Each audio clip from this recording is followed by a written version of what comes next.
یہ میں نے 3 نعتیں پنجابی زبان میں پڑھی، آپ کا میں نے ٹیسٹ دیکھا کہ آپ کیا سننا پسند فرماتے ہیں۔ میں اب آ رہا ہوں سندھی کی جانب، ادھر آپ کا ذوق دیکھوں گا، پھر انشاءاللہ میں اردو کی طرف آؤں گا، اور پھر سریکی کوشش یہ ہوگی کہ حضرت خواجہ غلام فرید کوٹ مٹھن والی سرکار کا کلام پڑھوں، اگر سمجھ آ گیا آپ لوگوں کو تو، ورنہ خواجہ یار محمد فریدی رحمت اللہ تعالیٰ کا کلام پڑھ لوں گا، اگر وہ بھی سمجھ نہ آیا اگر سلطان باہو پڑھ لوں گا، اگر وہ بھی سمجھ نہ آیا تو شاہ عبداللطیف بٹائی پڑھ لوں گا، اگر وہ بھی نہ سمجھ آیا تو سچا سرمست پڑھ لوں گا، اگر وہ بھی سمجھ نہ آیا تو پیر وارث شاہ پڑھ لوں گا۔ یار وہ اپنی اپنی سوچ کی بات ہے۔ آئیے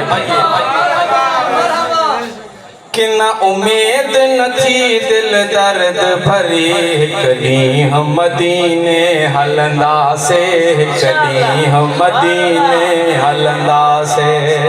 جیسے میں نے آنے وہ پڑھ دو کہ نہ امید نہ تھی دل درد بھری، کدی ہم مدینے ہلندا سے، کدی ہم مدینے ہلندا سے، نہ امید نہ تھی دل درد بھری، کدی ہم مدینے ہلندا سے، کدی ہم مدینے ہلندا سے، کدی ہم مدینے ہلندا سے، پنجابی پندا کدے واگ بری، کدی ہم مدینے ہلندا سے، کدی ہم مدینے ہلندا سے، پنجابی پندا کدے واگ بری، کدی ہم مدینے ہلندا سے،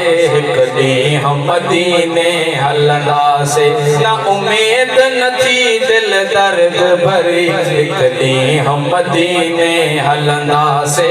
کدی ہم مدینے ہلندا سے، کہ پان جڑا مسکین ہویا، دنیا دولت وارا کین ہویا، کہ پان جڑا مسکین ہویا، دنیا دولت وارا کین ہویا، تن کے بھی ملی وئی خوش خبری، کدی ہم مدینے ہلندا سے، کدی ہم مدینے ہلندا سے، پنجابی پندا کدے واگ بھری، کدی ہم مدینے ہلندا سے، کدی ہم مدینے ہلندا سے، نہ امید نہ تھی دل درد بھری، کدی ہم مدینے ہلندا سے، کدی ہم مدینے ہلندا سے، آنے توجہ ماں دعا تو کریں، اچھا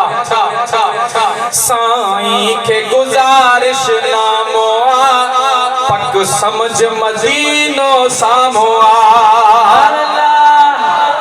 سائیں کے گزارش ناموا، پک سمجھ مدینو ساموا، ویا تو کلوارا کھوڑ تری، کدی ہم مدینے ہلندا سے، کدی ہم مدینے ہلندا سے، پنجابی پندا کدے واگ بھری، کدی ہم مدینے ہلندا سے، کدی ہم مدینے ہلندا سے، نہ امید نہ تھی دل درد بھری، کدی ہم مدینے ہلندا سے، کدی ہم مدینے ہلندا سے، سخین میں سخی در ان جو آ، عظمی بھی سنا کر ان جو آ،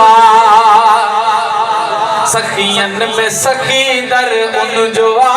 عظمی بھی سنا کر ان جو آ، من پوری کندو ذوق زری، کدی ہم مدینے ہلندا سے، کدی ہم مدینے ہلندا سے، پنجابی پندا کدے واگ بھری، کدی ہم مدینے ہلندا سے، کدی ہم مدینے ہلندا سے،